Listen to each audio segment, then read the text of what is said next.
Now that Oklahoma has knocked off Tennessee in Knoxville, are the Sooners playoff bound?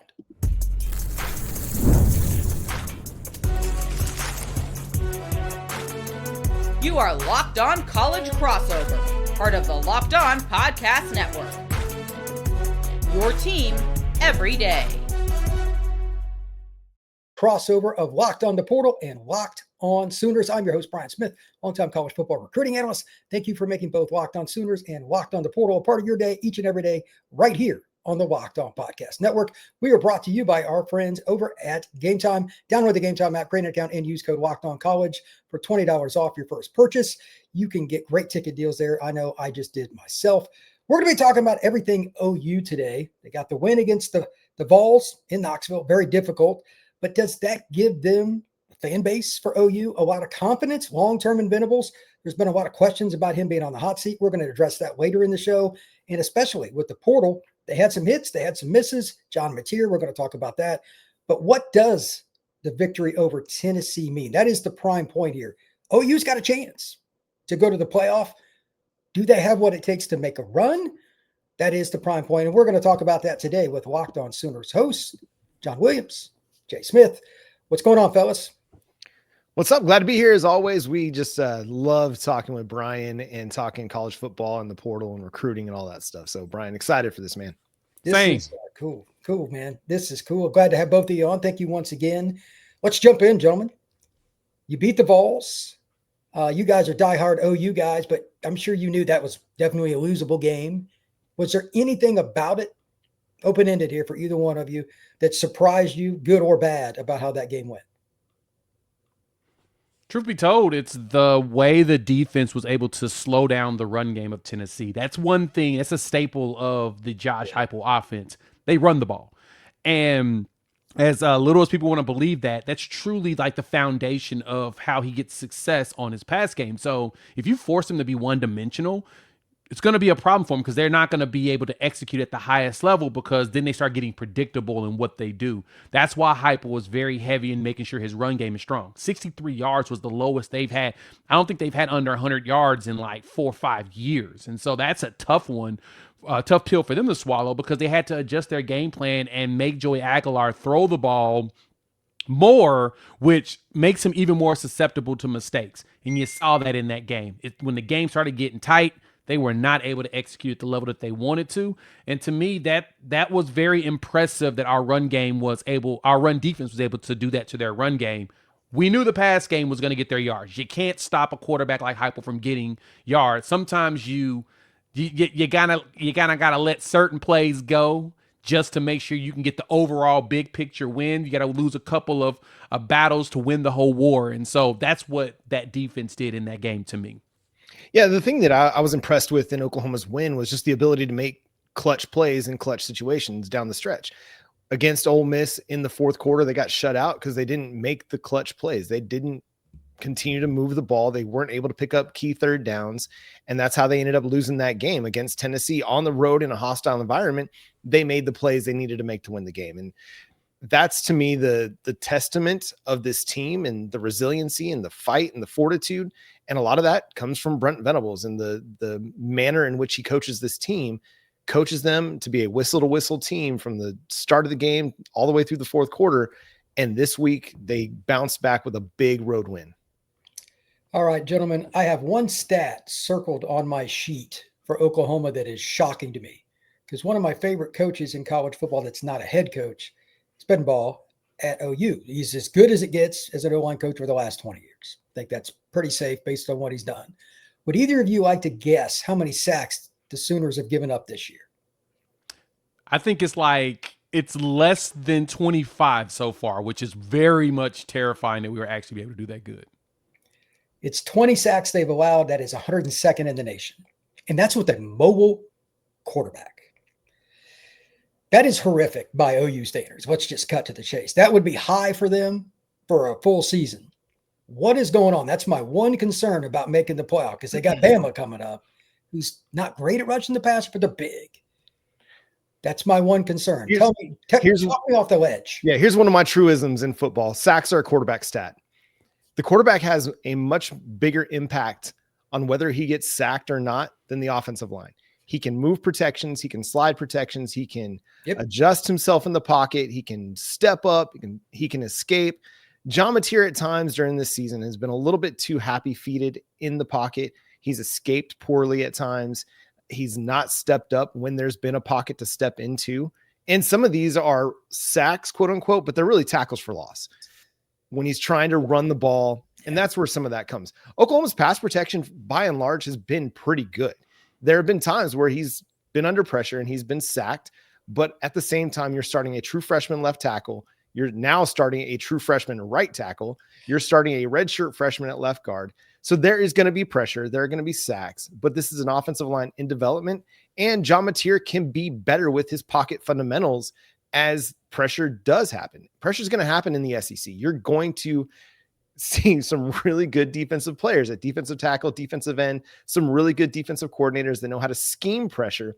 The quarterback's responsibility is to understand where that pressure is coming from, how to manipulate the pocket, and make throws in opportune times. Like Baker Mayfield isn't necessarily more athletic than John Mateer was, but he's just really good at stepping up into the pocket and finding good space to throw from. John Mateer just has to improve in that light. And again, it's, I think, going through that first swim through the SEC, where it's definitely a much different ball game than what he was playing against last year. He's got some adjusting to do, and I think he's doing a good job at that. And I think John makes a really good point there. So, for example, we played against Ole Miss. We had 1 sack, but we had 14 tackles for loss. And I think about 4 or 5 of those tackles for loss were on Trinidad Chambliss. So that kind of tells you that it was I'm going to pass, but I'm going to go ahead and run instead. And we don't really get credit for that. But like John said, it's a quarterback stat. But this is kind of the perspective on it, Brian. And I know you said that's a horrific number. I'm going to tell you, it's not a bad number for us right now. This is why. As John mentioned, John Mateer likes to, he hasn't been decisive in the last few games with his runs. But last year, we gave up 50 sacks. This is an improvement for us. Yes, last season with our plethora of quarterbacks, we gave up 50 sacks, worst in the country. And so, a 30 sack difference, I'll take it because it also hasn't cost us any games yet. Right. And so I'm really here to accept the fact that the line, being young, is showing some gradual improvement. But for the most part, this is mostly on Mateer. He's just not decisive when he should be. And some of those should have counted for tackles for loss, but we're not going to complain. We got to just be more decisive in the play choice that Mateer wants to do. If he's going to run it, run it. If he's going to pass it. Just make that decision. And I think that'll help that number long term. I think what John said about him stepping up is the one critique just from my own eye test. He always goes right or left. Sometimes the easiest thing to do is take one step forward. As boring as that sounds, most of these guys are going to speed rush. It's the Southeastern, Colin Simmons or whoever it is. If you step up, you still got to get rid of the ball. Don't get me wrong, but his eyes go down and he goes right or left. When the eyes go down, it's over anyway. That's a John Mateer problem. I'm surprised they haven't coached that out of him yet because I like Arbuckle. I like him a lot. But at the same time, if they don't fix that, at some point that's going to bite you, especially against Bama, because their secondary is legit. I don't like the pass rush, but the secondary is good. That's actually something that John has said that he's working on is he drops his eyes a little bit faster than he likes, and it's more of a comfort. I mean, I get it. You know, pressure's coming. It's the SEC. You expect pressure to come on a consistent basis. It's more of the being comfortable in his own skin type deal of, all right, I know my line's going to protect me. Because regardless, with those 2 true freshman edges, what they're doing is, like you said, they'll speed rush. They'll guide them around him. Like I said, if he takes that 1 step forward, he gets in the pocket, wait a second, steps forward. Because even though he does, I have those numbers. I was looking at one of, I think it's PFSN posted the time to be able to pass. He's getting like 3.5, almost 4 seconds to throw the ball. So he's getting time. It's just the decision of don't run into the butt of one of your offensive linemen or run right to a tackler. You got to just slow down, go through your progressions, trust that they're going to protect you, and then launch it. And I will say this, Brian, to your point, like, if you want to compare it to other teams in the SEC, it's not great because you look at the top 4 teams in the SEC in sacks allowed. That's Texas A&M, Ole Miss, Georgia, Vanderbilt, and Tennessee is tied with Vanderbilt at number 4. So you're talking about playoff contenders. If Oklahoma wants to be a legit playoff contender, that number has to come down. You can't allow negative plays if you're going to win games. This is just my prediction. I'm going to go ahead and throw this out there. I'm sure this will make a lot of your fans happy. I'm picking OU to beat Bama straight up. So, and I'll get into why next. And I'm not an OU fan, I'm not an Alabama fan. I'm just telling it like it is. But we'll get into that next right here on this crossover, Locked On Sooners and Locked On the Portal. Today's show is brought to you by FanDuel, where the NBA is back, and there's no better place to get in on the action than FanDuel, the official sports betting partner of the NBA. Even if you miss the start of the game or you just want to ride the hot hand, FanDuel has live bets on everything from the score and fourth quarter comebacks. Plus, you can even combine your live bets into a same-game parlay for a shot at a bigger payoff. It keeps every game exciting, especially when your team's making a late push. Right now, FanDuel is giving new customers $300 in bonus bets when your first $5 bet wins. Head to FanDuel.com to sign up and play your game with FanDuel, the official sports betting partner of the NBA. All right, gentlemen, I said it, and thank you to both of you once again for coming on the show today. I'm picking Oklahoma to win at Bama, and we'll get into the number here that's very important. I talked to John about this before Jay showed up today. He'll know what I'm talking about, but if Oklahoma, this is just my opinion, can do just a little more in the passing game, and I know that they've got a few. Who would you say is the number 2 receiver? We know who the number 1. Who's the number 2 for OU right now? Deion Burks. I'd say Burks still. Can he win some one-on-ones? I mean, Bama's secondary is flat out legit. Can he win some of those one-on-ones when it's 3rd and 7? It's kind of questionable. He's been real up and down this year. Yeah, I feel like half of it's effort. I think it's the not seeing the ball as probably as much as he would like, not questioning his full-fledged effort in some of his plays. I've seen him do stuff, get in space and really get going, but I know he probably would like the ball more in space, like more often, similar to what Satane is getting. But I think that he still has the capabilities. I just need him to show it on the actual field and really get going. So, yeah, I think that Burks is your number 2, and I think at some point he can get there. Do you think Satania is going to win enough one-on-ones? Because that's going to be the focus for Alabama. That's about as straightforward as it gets. Do you think when he gets one-on-ones that he can win a good number of them? Yeah, I think he's capable of doing that. Now, it's going to be a battle, and it's going to be one of those kind of back and forth games where the Alabama secondary will win some and he'll win some, but he's capable enough of getting open on some key third downs, especially if it's a 3rd and 5 or less. He's really good in that element, coming out of the slot and finding some space for John Mateer to hit him with. But it's going to take a complete improvement from this passing game. But to me, against Alabama, it's what we were talking about pre-show. It's the run games. It's Oklahoma's run defense against Alabama's, making Alabama and Kalen DeBoer and Ryan Grubb one-dimensional. And it's Oklahoma's run game against Alabama's run defense. And Oklahoma's run game has been on an upward trajectory over the last few weeks. And if they can continue that, play a complementary game where they want to control the ball and play defense and let just John Mateer just manage the football game, then I think they've got a great shot to get a big road win.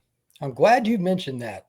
This is the stat I was talking about before you showed up. Jay, if you were to guess what Alabama ranks in run defense, where would you be? And then we'll ask the same question for Alabama's run offense. We're going to have a little fun with this. Their run defense, I know, has been struggling. I'm going to put them they're definitely in the bottom half of the country. And they're probably in the bottom quad of the country, but maybe just above it in the 3rd quad, probably in like the bottom part of the 3rd quad. Give me something in the 60 to 80 range. You are really good at this. Alabama's rush D gives up 149 yards a game, 4.5 yards at tote, which that's the more concerned. I was surprised by that. They were 73rd. There's 136 teams. That should never be the case at Bama. And I know a lot of the kids they have recruited because I've covered them. These are young men. When you shake their hand, you do not see yours. They're ginormous hand human. Yeah. And that's 12th in the SEC, by the way. Yeah, and last there's year no way that should be the case. Yeah, last year they were pretty bad too, though, to be honest. I don't understand how that's possible unless the coaching. I'm just going to go ahead and say it. I am not a Lincoln Riley guy, and I'm sure you guys aren't either for obvious reasons. But I'm not bringing him up because he was at OU. He coaches soft in practice. They don't tackle enough. He's doing. I can tell you, Bama's doing something now. In my personal opinion, where their problem lies is Kane Womack's defense is not built to be conducive of stopping the run properly. 100%. It feels like that because he runs a lot of 3-3-5 setups, And that's not his base, but it looks like a lot of the edges, of course, come up. But he's only really got like one, maybe he usually only has one interior dude right there, and that has been getting them eaten alive. Yep. That was how we beat them last year. Is literally we looked at them and said we're just gonna muscle you, and we muscled them all the way to a 24-3 win. Yes, everyone complain about Jalen Milroe all you want. Totally get it. That pass to Ryan Williams should not have been a legal formation. The refs botch stuff all the time. They've done it to us as well. But overall, yeah, they got muscled. And I think that to me is what's probably going to happen in this game as well. They play up properly to certain teams, but a team like the way Oklahoma's played with muscle, we showed it against Tennessee this past week. I think we'll probably do something similar against. Yeah, I don't think there's anything wrong with that. By the way, shout out to the sophomore running back. He is the perfect guy for this. And he was a guy, what did he run for last year against Bama? It was 100, wasn't it? 130. I think it was 130 something yards in that game. He's 225 to 235. He's that guy. Yeah. If you want to play between the tackles. I mean, I know it's generic, but you could show some different formations, but it should be GT, a little inside zone, a little mid zone, but it really should be boring. Yep. And it should 18 be to 107 every day. 18 carries, 107, 5.9 yards a carry, 2 touchdowns in that game. And I know people are going to ask this question because everybody's been asking us, why hasn't he been playing all season? He's been dealing with hamstring things all through the beginning of the year. That's why you didn't see him initially. I think it was hamstring and foot. He was dealing with a couple of little nagging things.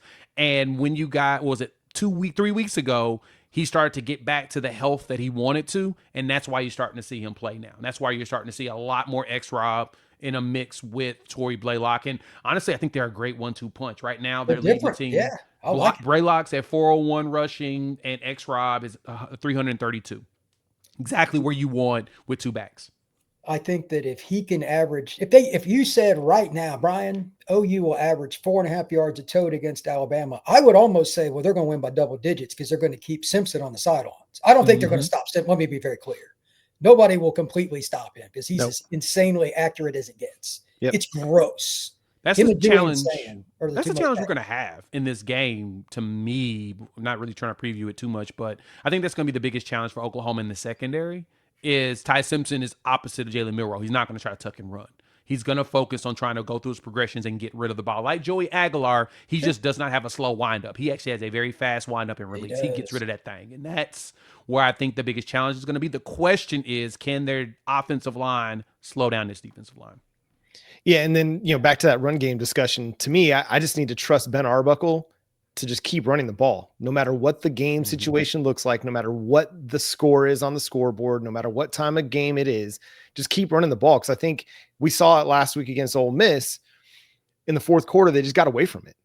The run game got them back into the game in the third quarter, and then they went away from it after they had like a 1-yard carry and it didn't go anywhere on a first down. He didn't really go back to it again until there was like less than 2 minutes left in the game. So you got to continue to run the football because it's the best part of your offense right now.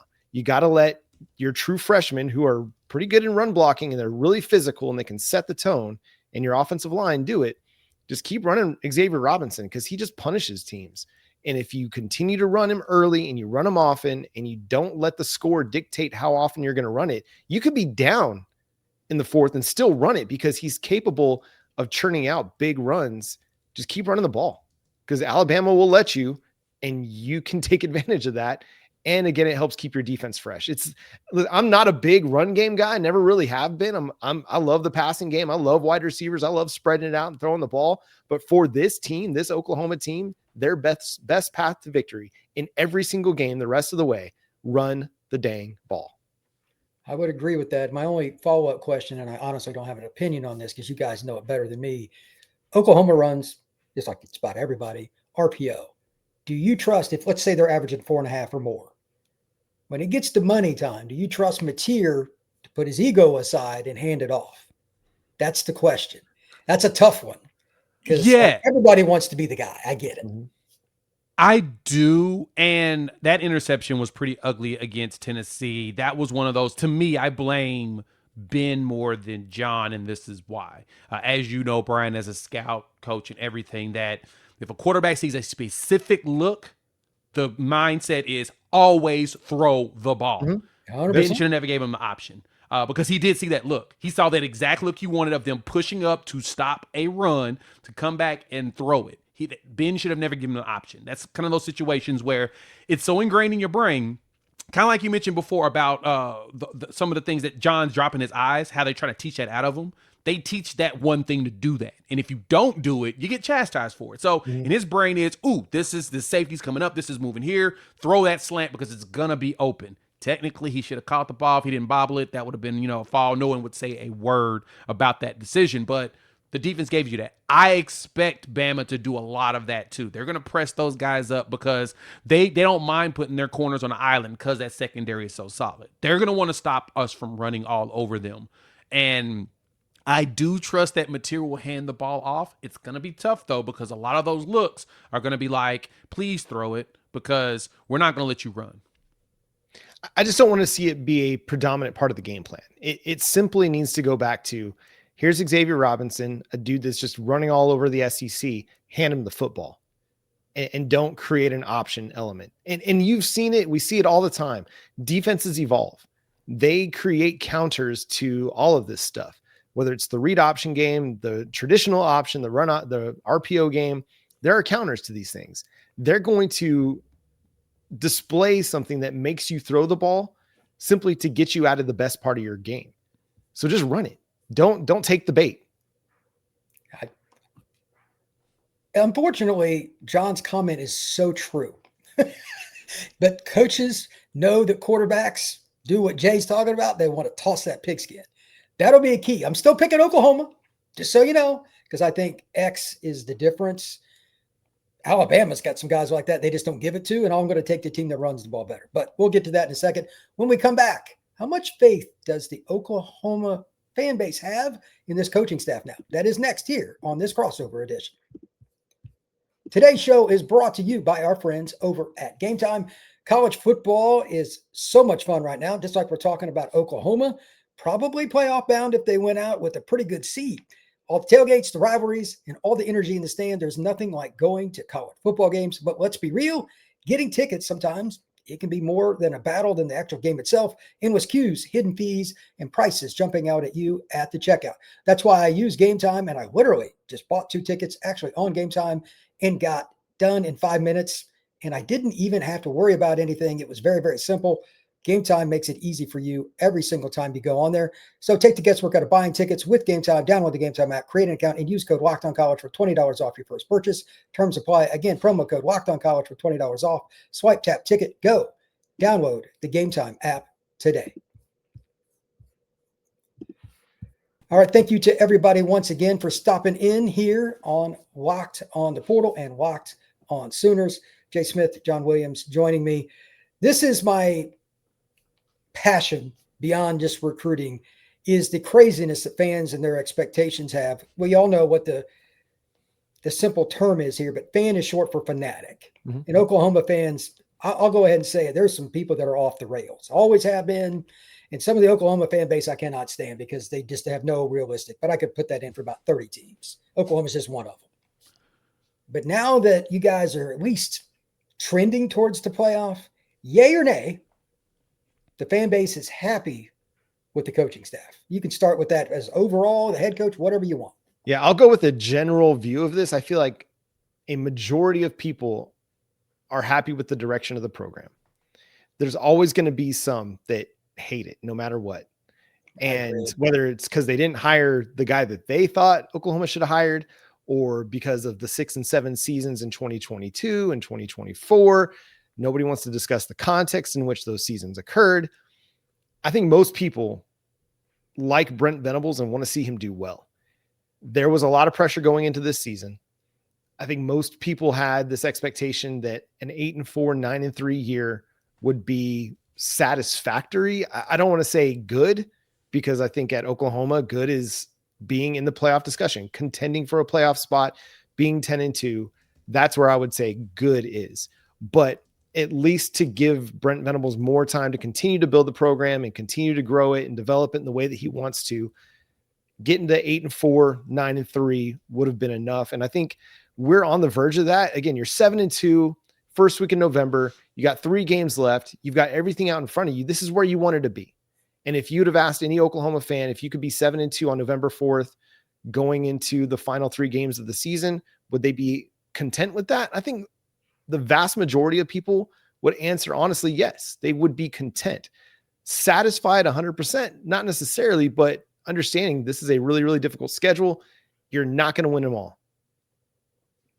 Not at all. And to kind of piggyback on John, I believe when it comes to this fan base, a lot of them, the ones that think are not satisfied, but they're okay with where we're going. They're okay with the direction. The one thing that I've harped on fans, and a lot of them have started to agree with me and recognize, is Brent Venables is a defensive coach. His side of the ball has seen dramatic improvements every single year. He's still trying to find that offensive guy to make happen. And this is actually, I think I had someone get into the comments on my channel, and I thought this was a good point by him, but my rebuttal made him say, I see what you're saying. He was pointing out that, hey, cool and all that Ben Arbuckle needs to learn or whatnot, but that's a problem. We need to have a guy that's ready to go and be able to run his scheme and be able to do really big things in the SEC. And I had to point that out to him that, yeah, most of those guys are taking head coaching jobs now. And you've got 3 prominent jobs available. You're not getting one of the best out-of-the-box OCs. They're getting looked at for head coaching jobs at bigger programs. And he pulled back and was like, I didn't really think about it that way. Like, that's where the biggest issue comes, is some of these jobs that are opening, the guys that like Andy Kolanecki was one of those big name OCs that people were looking at. He's at Penn State, and then everybody gets fired. Their offense to continue to be inept because the Big Ten is really tough when it comes to running offenses in general. Same thing you're seeing down here in the SEC. A lot of these schools, heck, I didn't realize this until last season when I did my research, that Auburn's only had like 3,000 yard passes in like the last 25 years. Yeah. That's wild to me, but it's also a testament of the level of defensive coordinators that coach in the SEC. They're NFL caliber guys. They're tough. So the challenges of getting a quarterback up to those numbers, unless you're just head and shoulders talent-wise above everybody, LSU in 2019, a lot of those Bama teams when Lane Kiffin got there, you're going to get those. But it ain't easy. It's always going to be a challenge. I agree with that. And I think that next year, because so many of the players, I assume Mateer will be back, barring something unforeseen. I mean, he should be back. And you'll have 3 or 4 offensive linemen back. Well, X will be back. You have your top 2 running backs, et cetera. They should be pretty good. And I would assume, and I'm going to yell at both of you if the following doesn't happen. If they don't go out and spend a ton on one just stud receiver, I'm going to yell at both of you because that's the difference. Yell. Hey, I mean, shoot, Auburn just fired the coach. I mean, there's a guy there that's a stud that I'm going to be honest, I'll pay $3 million for him for a year. Go ahead. Give me those guys. Malcolm Simmons, Eric Singleton, Cam Coleman. You want to come play with John Mateer and Ben Arbuckle's system? I'd be happy to have you. I'll pay I bet you the Oregon will offer Cam 4. Oh, yeah. Oh, easy. It don't mean nothing to the guy that's the booster. He's a billionaire. Yeah. Right. This is a team that replaced 9 of 11 starters on offense. Yeah. And including the quarterback, and you have a new offensive coordinator.